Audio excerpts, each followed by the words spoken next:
when you first start your YouTube channel, or in the early stages, we all just want to be able to get those initial views. You want to be able to grow by any means possible. So what we tend to do, and I see this a lot, is we tend to try and share our channels out to just about everybody. We try to share them out to our friends, we try to share them out to our family, our kids, our people at work that we know, just about anybody. And I even see it on the channel, this channel a lot to be honest, where people are actively saying, let's beginners unite, new YouTubers, let's unite here, let's support each other, here's my channel link, check out my channel if you like this particular thing, and it's all in the comments. And then I've also seen it in our community even, and it's with people saying, hey, give me the feedback on this video, or here, if you sub for me, I'll sub for you. And it's the sub for sub thing, which, you know, is against YouTube's policies anyways. But for me, I've always actively discouraged it. And it's even more important now than ever to actually not do this. And I'm going to get into why for two reasons. So the first one is that the YouTube algorithm has changed, because I understand that we all want to share it with our friends and family, and I think this is probably the most difficult one, is that we want to share it with just about everybody that we know, because we want their support, we want their feedback, we want their view on how it's going and what it looks like. But you really want clean data on your channel these days, and it may not seem like it, but every single view and person that clicks on your videos or your channel is massively important. It all counts. It's all so important because you want clean data of exactly who would be interested in your channel. Because yes, it's easier to grow on YouTube than ever. But the issue is that YouTube doesn't have very much information on you or what you're actually doing in the beginning. It doesn't know anything about you. So you need to give it good data so that it can try to understand who it should be showing your videos to. And that means that every single subscriber, every single viewer, every single person on the channel that comes to see your content is data, basically. Is data to feed into it, to build your audience within YouTube. So if you're sending friends and family and people who aren't necessarily your target audience, then you're going to be giving YouTube bad data. It's going to think that these are the people that are interested in your content, and it's going to start looking for more of those people. But also, when you share out a video to them, and maybe they just watch the first minute or so, they're not really that interested, so they just want to support you, but maybe they don't watch the video in full, they don't engage, they like, but they don't comment. So this is actually giving false information. It's almost like buying subscribers and likes. So as much as you want to share it with your friends and family, don't. Really resist the urge until their likes and subscribes just disappear into a tidal wave of likes and subscribes. Because yeah, you want to be feeding that. You only want to be talking to people that are really, really interested.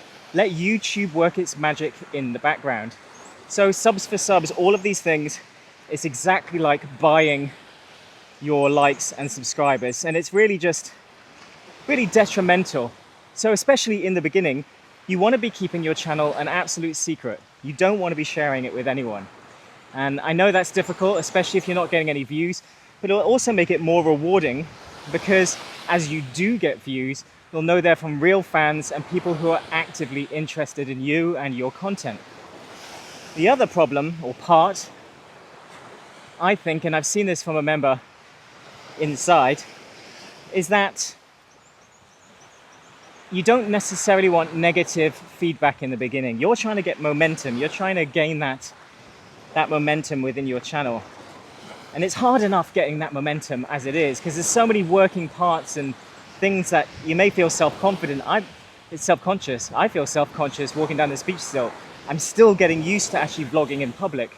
Sure, I've been used to sitting in the office, in the studio space or whatever for a few years now, well, many years, but actually being out, it feels uncomfortable. So you've got so many things, whether you're indoors, outdoors, learning the camera, trying to upload, trying to get used to your sound of your voice, being on camera and everything else, so that you really only want to be listening to the people who your video is actually for, your people on YouTube.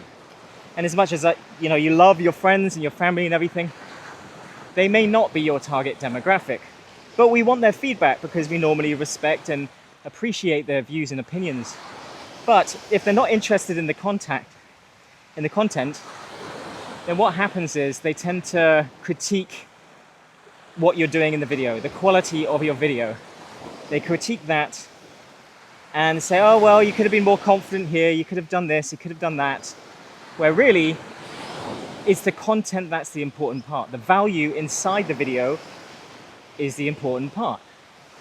So I saw this inside our community with one of our members, and I felt for her because we've all been there, where she asked for one of her parents for some feedback on the channel, and she got brutal feedback, and that really can crush your will in the beginning.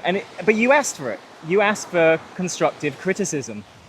So your loved ones, they want to be honest with you, and they're going to tell you, but it's probably not what you need in the beginning. A little bit of delusion in the beginning, just while you're trying to get that momentum to be able to take imperfect action and just to keep moving forward, is exactly what you need.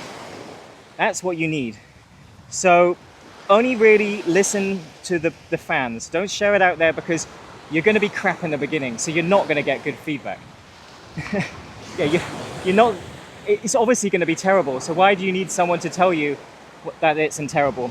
That is terrible. You can definitely look at your video and go, I needed to improve this. The sound wasn't great.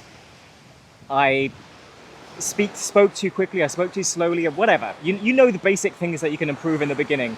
So as you need better criticism later on, shall we say, you're probably better off still hiring someone that actually knows what they're talking about. Or if you're in a more confident position, you can then start asking friends and family to critique. But again, only as your channel is a bit bigger. So listen to your fans, because if your content's good, let's say you did like Warhammer or Dungeons and Dragons or something like that, and all your family's like, this is weird, don't like it. But then all of the people that understand Dungeons and Dragons watch it, and they're like, that's brilliant. I love what you said about the lore and the rules here. You actually really nailed it with what you were saying. They care less about the way you're saying it and more about what you're saying. So when it's the people that are interested in your stuff, they will care a lot more. So you really just have to think about it that way. Like, yes, you want to share your channel out. And yes, you want to be proud of it and everything else. And I think that's massively important.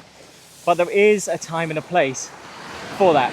You want to be able to gain your confidence first. So I would keep your channel a secret in the beginning. Just keep it a secret, don't share it out there, and grow and gain your audience and feed YouTube good data. All right, that's it for today. I'll see you in the next one.